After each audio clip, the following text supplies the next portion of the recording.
서울 강북구의 낡은 다세대 주택 2층. 비가 내리는 어느 가을날 저녁이었습니다. 50대 중반의 김준호 씨는 아버지가 남긴 낡은 가방을 뒤적이고 있었습니다. 삐걱거리는 지퍼를 열자 30년 전 아버지의 흔적들이 쏟아져 나왔습니다. 빛바랜 사진 몇 장, 찢어진 통장, 그리고 누렇게 바랜 봉투 하나. 봉투 안에는 편지가 들어 있었습니다. 준호야, 아빠가 미안하다. 그 순간 준호 씨의 손이 떨리기 시작했습니다. 1997년 IMF 외환위기. 대한민국 전체가 무너지던 그때 준호 씨는 고등학교 2학년이었습니다. 어느 날 갑자기 아버지가 회사에서 해고됐다는 소식을 들었습니다. 30년을 다니던 회사였습니다. 다시 일자리 구하면 돼. 아버지는 그렇게 말했지만 현실은 달랐습니다. 한 달이 지나고 두 달이 지나도 일자리는 없었습니다. 집안의 분위기는 점점 무거워졌습니다. 어머니는 밤마다 한숨을 쉬었고 아버지는 말수가 줄었습니다. 아빠, 저 학원 그만둘게요. 그래라. 미안하다. 그게 아버지가 한 말의 전부였습니다. 준호 씨는 그때 아버지를 원망했습니다. 왜 더 노력하지 않는 거지? 왜 무능하게 가만히만 있는 거지? 하지만 지금 손에 쥔 편지는 모든 진실을 말해주고 있었습니다. 편지 속 아버지는 이렇게 적었습니다. 나는 매일 새벽 4시에 일어났단다. 너희들이 자는 동안 신문 배달을 했어. 그리고 오전엔 건설 현장에서 막노동을 했지. 점심 한 끼도 아껴가며 저녁엔 주차 관리원으로 일했어. 밤 11시까지. 준호 씨는 울음을 터뜨렸습니다. 아버지는 무능한 것이 아니었습니다. 하루 18시간을 일하며 가족을 지키고 있었던 것입니다. 단지 아들에게 자신의 초라한 모습을 보이고 싶지 않았을 뿐이었습니다. 그렇게 아버지는 5년을 버텼습니다. 준호 씨가 대학에 입학할 때까지, 그리고 대학 졸업 후 취업할 때까지 아버지는 끝까지 비밀을 지켰습니다. 하지만 그 대가는 너무 컸습니다. 과로로 인한 심장병. 아버지는 60세에 세상을 떠났습니다. 준호 씨가 결혼하기 단 3개월 전이었습니다. 그리고 지금 30년이 지나 발견한 이 편지. 준호 씨는 뒤늦게 깨달았습니다. 아버지의 사랑이 얼마나 깊었는지를, 그리고 자신이 얼마나 철없었는지를. 여러분, 부모님의 사랑은 때로 침묵 속에 숨어 있습니다.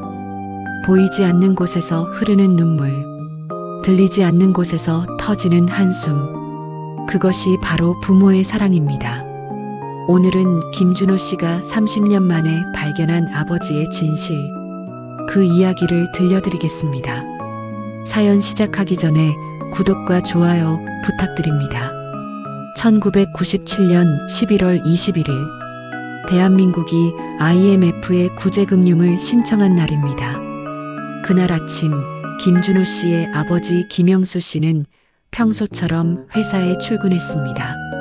30년간 다닌 중견건설회사, 과장에서 시작해 부장까지 올랐습니다. 성실함 하나로 이룬 자리였습니다. 하지만 그날 오후 3시, 전 직원이 회의실에 소집됐습니다. 회사 사정이 어려워 구조조정을 하게 됐습니다. 명단에 있는 분들은 이번 달 말로 퇴사 처리됩니다.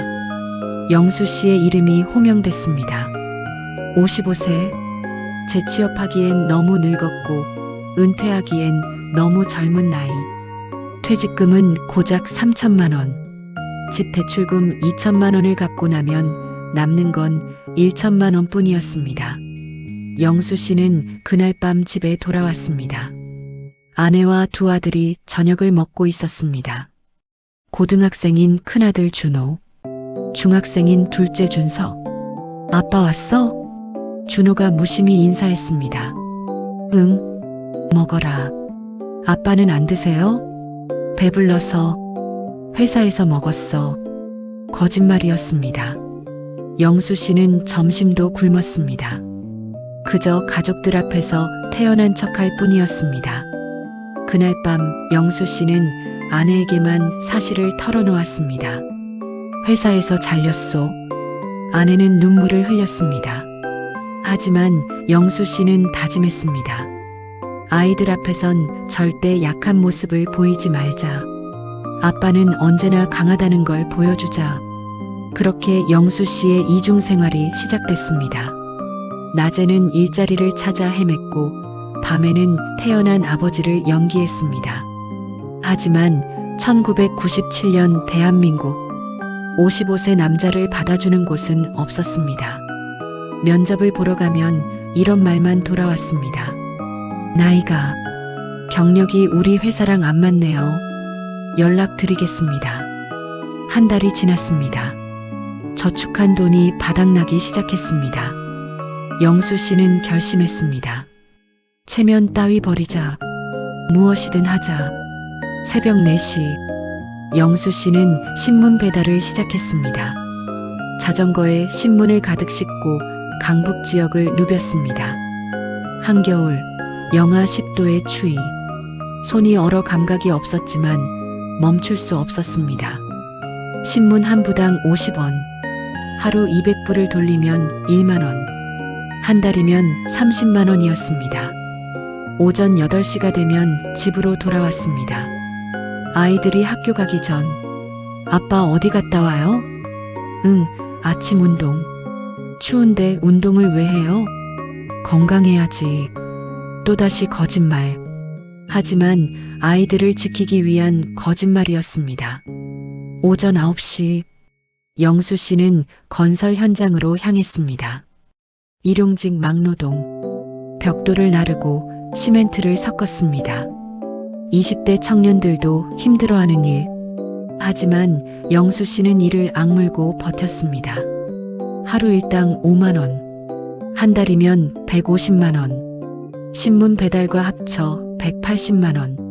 생활비로 겨우 버틸 수 있는 금액이었습니다. 저녁 6시, 일이 끝나면 영수 씨는 샤워도 못하고 집으로 달려왔습니다. 아이들이 의심할까봐 현관문을 열기 전 옷을 털고 먼지를 닦아냈습니다. 아빠 왔어요? 응.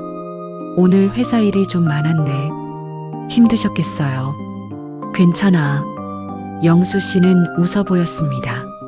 하지만 온몸은 비명을 질렀습니다. 허리는 끊어질 듯 아팠고 어깨는 돌처럼 굳었습니다. 밤 8시, 영수 씨는 다시 나갔습니다. 이번엔 아파트 주차관리원. 밤 11시까지 3시간. 월급 40만 원. 모두 합쳐 한 달 220만 원. 하루 18시간 노동의 대가였습니다. 하지만 영수 씨는 만족했습니다. 이 정도면 아이들 학원비는 될 수 있어. 그렇게 영수 씨는 5년을 버텼습니다. 단 하루도 쉬지 않고. 준호는 아버지를 이해하지 못했습니다. 고등학생의 눈에 아버지는 그저 무능해 보였습니다. 친구들은 학원을 다니는데 자신은 독학을 해야 했습니다. 친구들은 새 옷을 사 입는데 자신은 작년 옷을 입어야 했습니다. 엄마, 왜 우리만 이렇게 사는 거예요? 준호야, 지금은 다들 힘들 때야. 아빠는 뭐 하시는 거예요? 일도 안 하시잖아요. 그런 말하는 게 아니야. 어머니는 눈물을 글썽였지만 준호는 몰랐습니다. 아버지가 얼마나 고생하고 있는지. 1999년 어느 날, 준호는 새벽같이 깼습니다. 화장실을 가려다 거실을 지나는데 창문 너머로 자전거를 타는 아버지의 뒷모습이 보였습니다. 저 시간에 아빠가 왜? 하지만 준호는 다시 잠들었습니다. 별 생각 없이 어느 토요일, 준호는 친구를 만나러 강북 지역을 지나가고 있었습니다. 그때 건설 현장에서 일하는 한 남자가 눈에 들어왔습니다. 작업복을 입고 벽돌을 나르는 모습. 저 뒷모습이 왜 익숙하지? 준호는 고개를 돌렸습니다. 인정하고 싶지 않았습니다. 설마 우리 아버지가 저런 일을? 준호는 점점 아버지와 멀어졌습니다. 대화도 줄었고 얼굴도 마주치지 않았습니다. 방에 틀어박혀 공부만 했습니다. 나만이라도 성공해야 해. 이 집안을 벗어나야 해. 그런 생각뿐이었습니다. 2000년 준호는 지방국립대에 합격했습니다. 등록금이 저렴한 곳을 선택했습니다. 아버지에 대한 배려가 아니었습니다. 그저 빨리 독립하고 싶었을 뿐입니다. 합격했구나. 축하한다. 네. 등록금은 걱정 마라. 아빠가 마련할게. 네. 준호는 고개도 들지 않았습니다. 고맙다는 말도 하지 않았습니다. 영수 씨는 그날 밤 더 열심히 일했습니다. 아들의 등록금을 마련하기 위해 새벽 3시에 일어나 밤 12시에 잠들었습니다. 점심은 라면 하나로 때웠습니다. 저녁도 굶는 날이 많았습니다. 몸무게는 10kg이나 빠졌습니다. 하지만 영수 씨는 행복했습니다. 아들이 대학을 가다니 이제 희망이 보여. 2004년 준호는 대학을 졸업했습니다. 성적 장학금을 받으며 우등으로 졸업했습니다. 그리고 대기업에 취직했습니다. 영수 씨는 눈물을 흘렸습니다. 이제 됐어. 아들이 성공했어. 하지만 준호는 여전히 차가웠습니다. 아빠, 저 회사 기숙사에서 살 거예요. 그래. 알았다. 자주는 못 올 것 같아요. 괜찮아. 일 열심히 해. 영수 씨는 웃어 보였지만 가슴은 무너졌습니다. 2006년 준호는 결혼을 앞두고 있었습니다. 회사 동료와 사랑에 빠져 약혼까지 했습니다. 결혼식 날짜를 3개월 앞둔 어느 날 전화가 왔습니다. 준호야, 아빠가. 어머니의 울먹이는 목소리. 병원에 계셔. 빨리 와. 준호는 병원으로 달려갔습니다. 중환자실. 아버지는 산소호흡기를 끼고 누워 있었습니다. 심근경색, 과로가 원인이었습니다. 의사가 말했습니다. 심장이 많이 약해져 있습니다. 오랫동안 무리하셨나 봐요. 그제야 준호는 깨달았습니다. 아버지가 얼마나 힘들게 살아왔는지. 하지만 너무 늦었습니다. 영수 씨는 이틀 뒤 눈을 감았습니다. 마지막 말은 이것이었습니다. 준호야, 행복하게 살아라. 아빠, 미안하다. 더 잘해주지 못해서. 그게 마지막이었습니다. 준호는 그제야 울었습니다.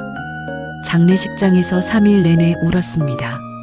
하지만 아버지는 돌아오지 않았습니다. 후회만 남았습니다. 왜 그렇게 차갑게 대했을까? 왜 고맙다는 말 한마디 못했을까? 그 후회는 30년이 지나도 사라지지 않았습니다. 2024년 가을, 준호는 50대 중반이 됐습니다.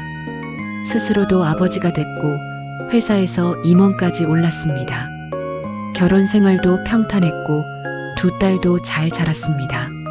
하지만 마음 한구석은 늘 무거웠습니다. 아버지에 대한 죄책감 때문이었습니다. 어느 날 어머니가 전화했습니다. 준호야, 이사 가려고 집 정리하는데 너 아빠 물건들 좀 가져갈래? 네, 어머니. 준호는 어머니 집을 찾았습니다. 30년 동안 쌓인 아버지의 흔적들. 낡은 가방, 시계, 안경. 그중 먼지 쌓인 서류 가방 하나가 눈에 들어왔습니다. 이건 뭐예요? 아버지가 회사 다닐 때 쓰던 거야. 퇴직하고도 계속 들고 다니셨어. 준호는 가방을 열었습니다. 안에는 오래된 수첩, 통장, 그리고 봉투가 있었습니다. 봉투에는 준호에게라고 적혀 있었습니다. 아버지의 필체였습니다. 손이 떨렸습니다. 봉투를 뜯자 편지 여러 장이 나왔습니다. 첫 장을 펼쳤습니다. 편지 1-1998년 1월. 준호야, 아빠가 이 편지를 쓰는 건 너한테 미안해서다. 회사를 잘렸어. 30년을 다녔는데 하루아침에 잘렸단다. 내가 고등학생인데 학원도 못 보내주고 미안하구나. 하지만 아빠는 포기하지 않을 거야. 무슨 일이든 해서 너를 대학에 보낼 거야. 아빠를 믿어다오. 준호의 눈에서 눈물이 흘러내렸습니다. 다음 편지를 펼쳤습니다. 편지 1999년 6월. 준호야, 요즘 아빠가 새벽에 나가는 거 눈치챘니? 신문 배달을 하고 있단다. 부끄럽지만 어쩔 수 없어. 낮에는 건설 현장에서 일하고 밤에는 주차 관리를 해. 하루 18시간을 일하지만 전혀 힘들지 않아. 내가 공부하는 모습을 보면 힘이 나거든. 아빠는 괜찮으니 너는 공부만 열심히 해. 준호는 소리내어 울기 시작했습니다. 아빠, 편지 3. 2000년 3월. 준호야, 대학 합격 축하한다. 아빠가 얼마나 기쁜지 모른다. 등록금은 걱정하지 마라. 아빠가 밤낮으로 일해서 모았어. 통장에 500만 원 있다. 이걸로 첫 학기는 낼 수 있을 거야. 내가 아빠한테 고맙다는 말 안 해도 돼. 아빠는 그저 내가 웃는 게 좋단다. 편지는 계속됐습니다. 대학 4년 동안 쓴 편지, 취업 준비할 때 쓴 편지, 결혼 준비할 때 쓴 편지, 마지막 편지는 아버지가 돌아가시기 일주일 전에 쓴 것이었습니다. 편지 마지막 2006년 8월. 준호야, 아빠 몸이 많이 안 좋다. 어쩌면 내 결혼식을 못 볼지도 모르겠구나. 하지만 괜찮아. 너는 훌륭하게 자랐고 좋은 사람을 만났으니까. 아빠가 내게 해주고 싶은 말이 있어. 아빠는 내가 자랑스럽다. 내가 차갑게 대해도 연락을 안 해도 아빠는 단 한 번도 서운하지 않았어. 그저 너를 사랑했을 뿐이야. 부모란 그런 거란다.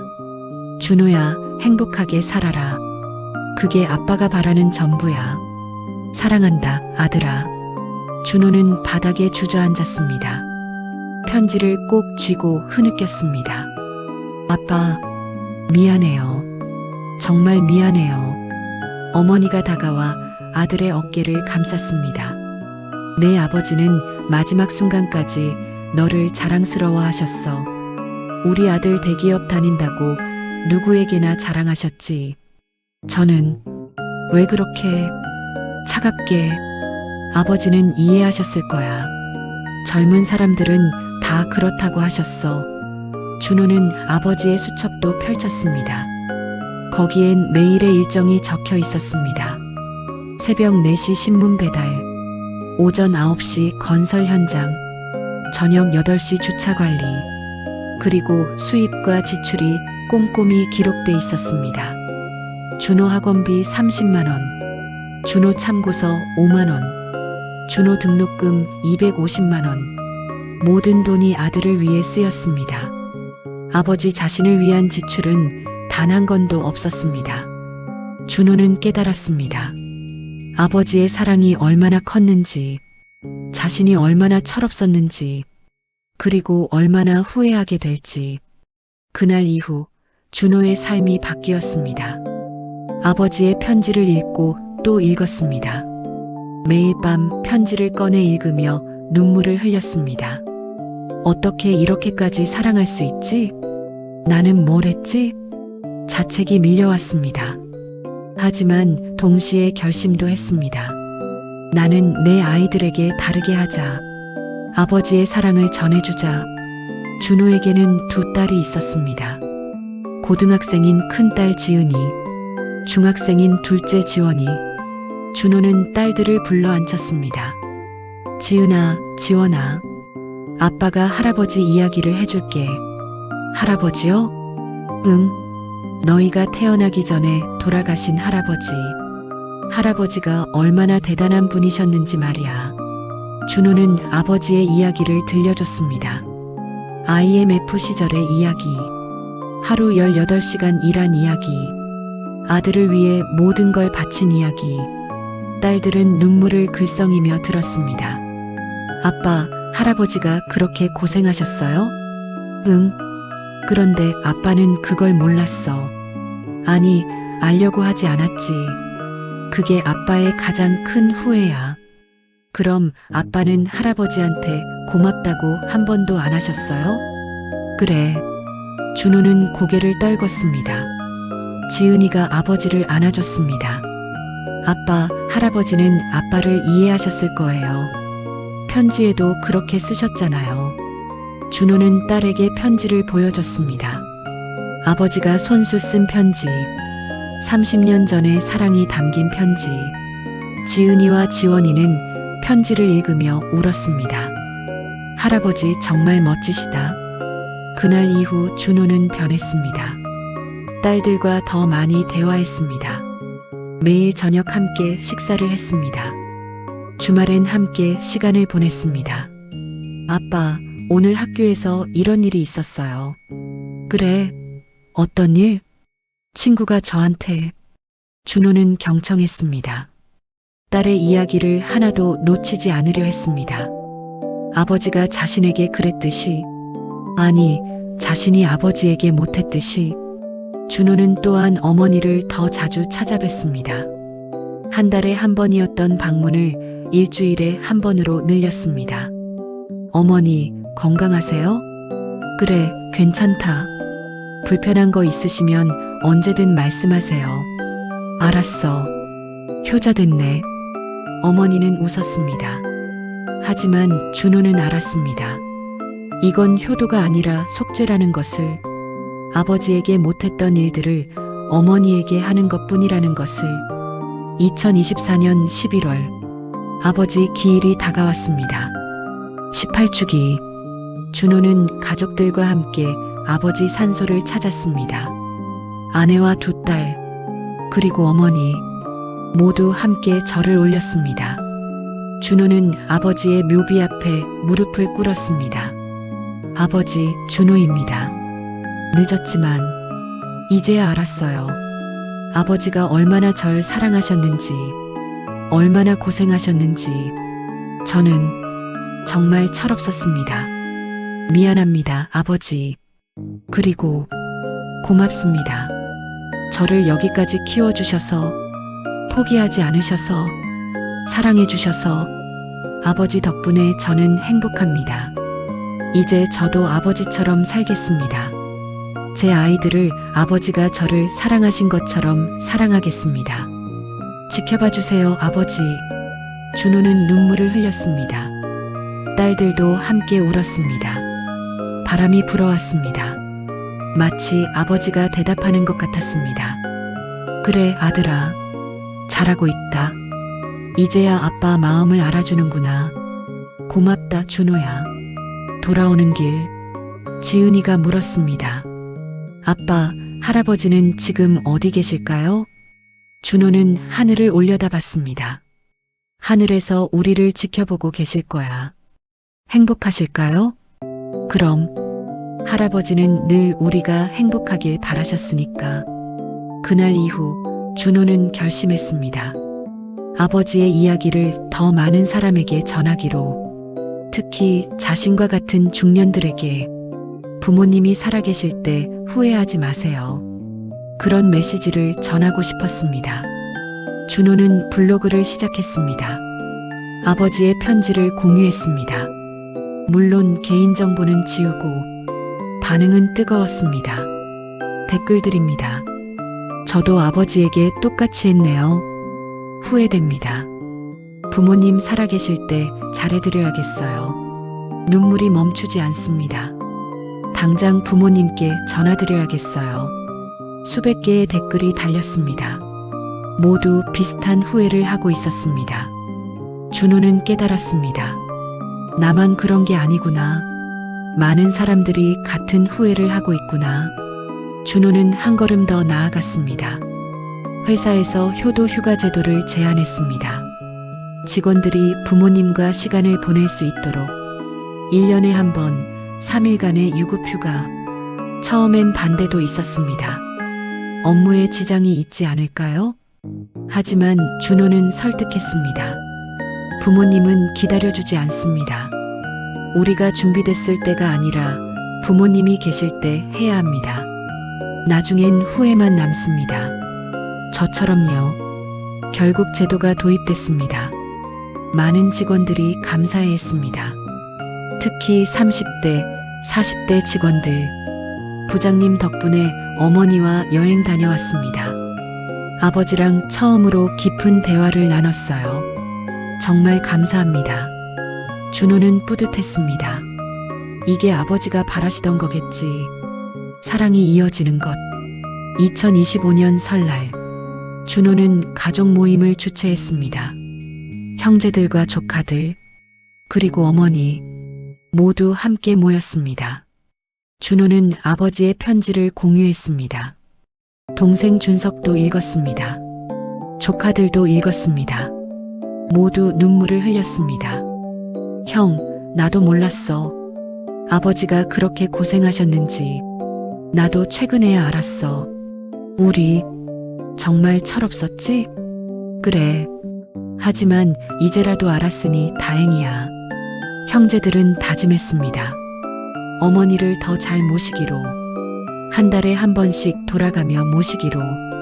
여행도 자주 모시고 가기로. 어머니는 눈물을 흘렸습니다.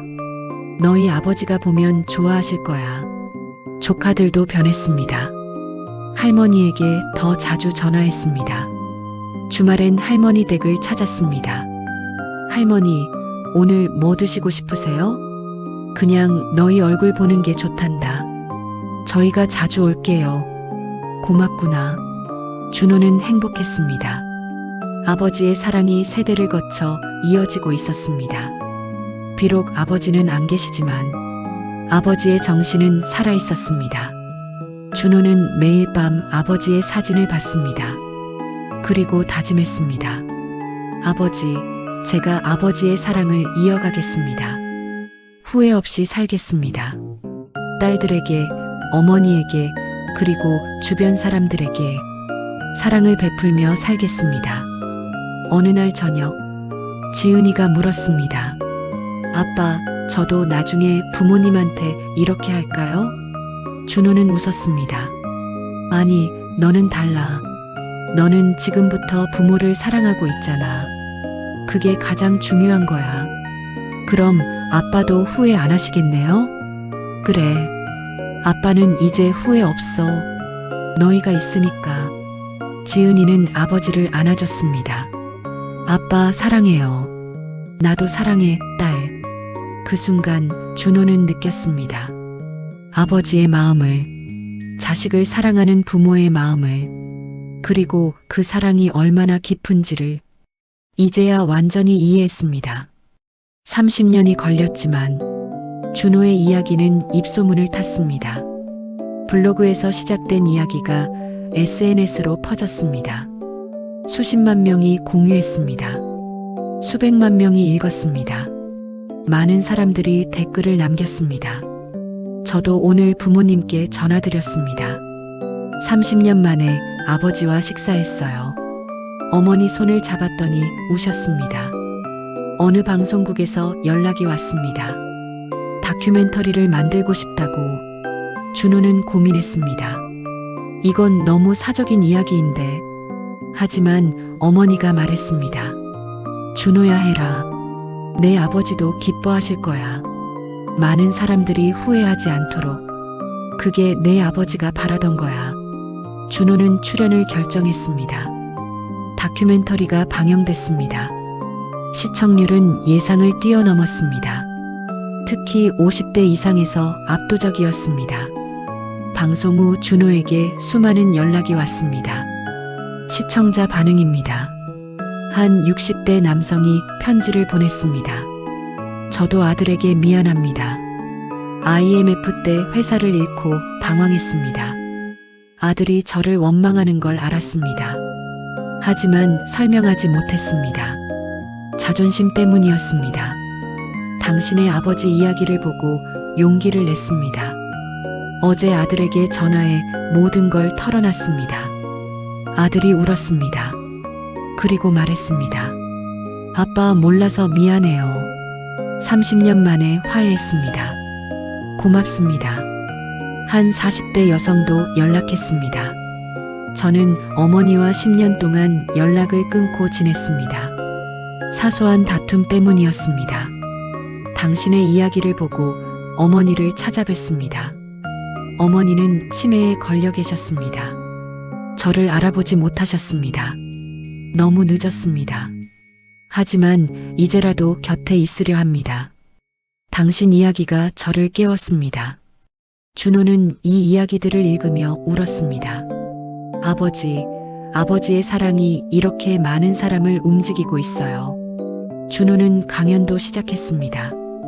기업체, 학교, 복지관, 어디든 불러주는 곳이면 갔습니다. 여러분, 부모님은 영원하지 않습니다. 우리가 준비됐을 때가 아니라 지금 계실 때 사랑해야 합니다. 나중에 하겠다는 생각은 버리세요. 나중은 오지 않을 수도 있습니다. 저처럼 후회하지 마세요. 청중들은 울었습니다. 특히 젊은 세대들, 20대, 30대들이 많이 울었습니다. 강연 후 한 20대 여성이 다가왔습니다. 저 부모님과 사이가 안 좋아요. 집을 나온 지 2년 됐어요. 오늘 이야기 듣고 전화드려야겠어요. 그래요. 늦지 않았어요.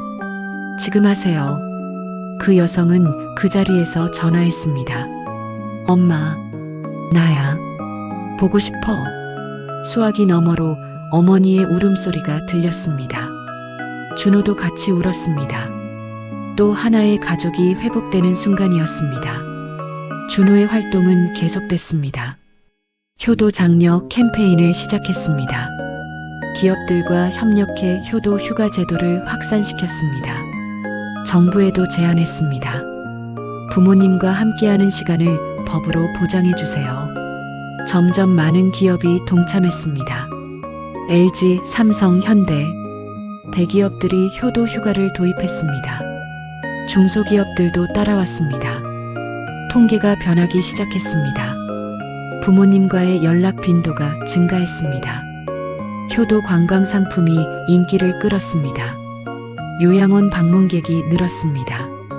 사회 전체가 조금씩 변하고 있었습니다. 준호는 보람을 느꼈습니다. 아버지의 희생이 헛되지 않았어요. 많은 가족들이 화해하고 있어요. 사랑하고 있어요. 2025년 여름, 준호는 아버지의 사랑 재단을 설립했습니다. 어려운 가정의 학생들을 지원하는 재단. 특히 IMF 같은 경제 위기로 고통받는 가정, 장학금을 주고 상담을 제공했습니다. 첫 해 100명의 학생을 지원했습니다. 준호는 학생들에게 말했습니다. 여러분의 부모님은 지금 고생하고 계십니다. 하지만 여러분을 원망하지 않으세요. 사랑하고 계신 거예요. 그걸 잊지 마세요. 그리고 나중에 후회하지 마세요. 지금 사랑하세요. 학생들은 눈물을 흘렸습니다. 그리고 다짐했습니다. 부모님께 잘해드려야지. 준호는 또 다른 씨앗을 뿌렸습니다. 사랑의 씨앗, 효도의 씨앗. 그 씨앗들은 자라나 숲이 될 것입니다. 아버지가 심은 사랑의 씨앗처럼 2027년 봄, 준호는 60세가 됐습니다. 회사에서 정년퇴직을 했습니다. 마지막 출근일, 후배 직원들이 물었습니다. 부장님, 퇴직하시면 뭐 하실 거예요? 어머니랑 여행 다닐 거야. 부럽네요. 너희도 부모님 계실 때 잘해드려. 준호는 진심이었습니다. 남은 인생은 어머니를 위해 쓰기로 했습니다. 아버지에게 못했던 것들을 어머니에게 하기로 했습니다. 첫 여행지는 제주도였습니다.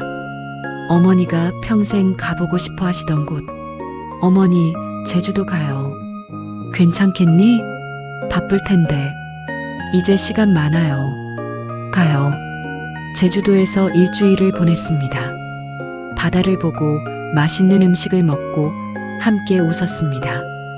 어머니는 행복해 하셨습니다. 내 아버지가 보면 좋아하실 거야. 아버지도 함께 하시는 것 같아요. 그래, 늘 우리와 함께 하시지. 여행을 마치고 돌아온 날, 준호는 아버지 산소를 찾았습니다. 혼자서 무릎을 꿇고 말했습니다. 아버지, 준호입니다. 어머니 모시고 제주도 다녀왔어요. 정말 행복해 하셨어요. 아버지도 함께 가신 것 같았어요. 아버지, 전 이제 알아요. 부모의 사랑이 뭔지, 자식을 위해 희생한다는 게 뭔지, 아버지가 왜 그렇게 사셨는지, 이제야 완전히 이해했어요. 그리고 아버지, 전 행복해요. 딸들도 잘 컸고, 어머니도 건강하세요. 제 인생은 성공했어요. 모두 아버지 덕분이에요. 고맙습니다, 아버지. 사랑합니다. 바람이 불었습니다. 나뭇잎이 흔들렸습니다. 마치 아버지가 대답하는 것 같았습니다. 아들아, 고맙다. 잘 살아줘서 고맙다. 그게 아빠가 바라던 전부야. 준호는 웃었습니다. 눈물을 흘리며. 그날 밤 준호는 꿈을 꿨습니다. 젊은 시절의 아버지가 나타났습니다. 건강하고 행복한 모습으로. 꿈속 대화. 준호야, 아버지, 잘 지내고 있구나. 네, 아버지. 아버지는요? 나도 좋아. 내가 행복하니까. 아버지, 미안해요. 그리고 고마워요. 아니야. 아빠가 고맙지. 훌륭하게 자라줘서.